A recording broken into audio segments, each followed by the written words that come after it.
In closing, Congressman, some good news. You got 311 sponsors. It's passed out of committee. Audit the Fed. The Fed's admitted you audit us, you'll destroy us. In the last 3 minutes we've got left, sir, auditing the Fed. Give us a report on that. Okay, I think most know that last week it was put into a bank regulation bill, which is a monster of a bill. When it came out of the committee, I voted against the bill because I don't vote for a few good things when there's a lot of bad things in it. But my amendment won by 42 to 26, which was a major victory. It's on the House floor at this moment. It will be voted on at the end of the day. And the auditing provision was in both the Republican version and the Democratic version. The Democratic version will pass, and the auditing provision will be in there. The real work needs to be done in the Senate. So if anybody knows whether where their senator stands, try to urge the senators to get on that same bill. I think it's 604, and there's 30 in over there. There's been several senators that have put a hold on Bernanke's reappointment unless they have a vote on 1207, the auditing bill, in the Senate. So, sir, this is a massive victory. I mean, today it looks like they're going to probably pass it in the House. It'll go to the Senate, and then the fight's in the Senate. This is incredible news.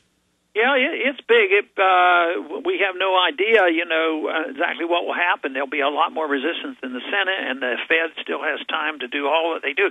But nevertheless, I think you're correct as describing this a major victory for the people.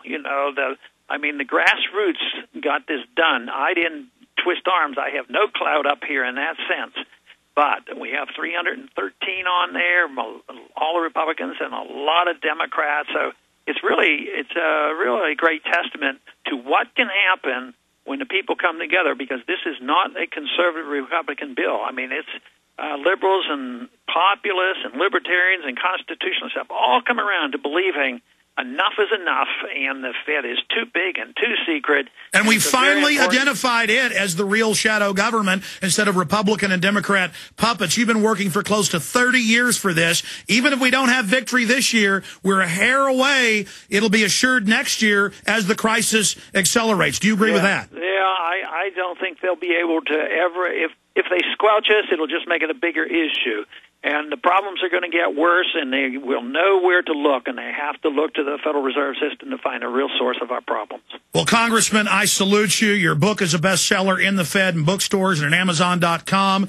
Go to campaignforliberty.com. Go to all the great sites of Ron Paul. Support him. Thank him for running for president a few years ago. That really helped focus this coalition for liberty and freedom. And I know I'll talk to you again early next year, Congressman, with your once-a-month check-in with us. Thank you so much. And get out there and cast that vote for the bill you wrote and introduced. We salute you, and what a great Christmas gift, sir, you've given us. Thank you. Good to talk to you. Thank you so much, Congressman Ron Paul.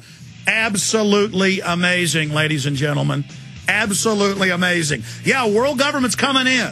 But the war's on. We're fighting back. Our numbers are growing. We're having victories. We're learning we can stand up against bullies. Like when you finally go ahead and punch that bully in the nose, his nose breaks, he hits the ground.